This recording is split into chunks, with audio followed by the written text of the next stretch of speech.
Hello guys, in today's video, I'm going to show you how to run multiple Roblox accounts at the same time. Let's begin. First, I want you to make sure that your Roblox player is opened. Then go to your favorite browser for the time being and look for Process Explorer. Now click on this very specific website, which is Microsoft Learn. Let's wait for it. But basically, we need to download this application. So over here, download Process Explorer and you can read everything here, not necessary, but once done, go ahead, extract the zip file, and it should look like this once extracted, okay? So we have three application. Choose this one first. However, if it doesn't work, just proceed and run the other application or exe file. And the exe file should look, and the application should look like this, okay? I want you to go click on view and enable this option, show lower pane, and this should pop up on your screen, okay?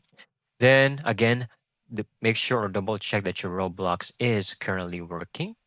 I want you to look for Roblox over here. You can either manually navigate or filter by name, Roblox, hit enter.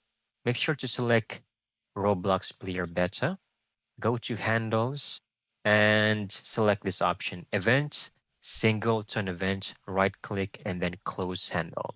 That's it.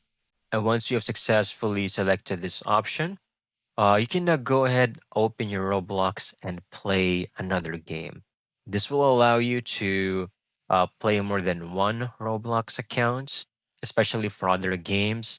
But just take note though that sometimes it might crash or it might just close up your Roblox installer or Roblox application.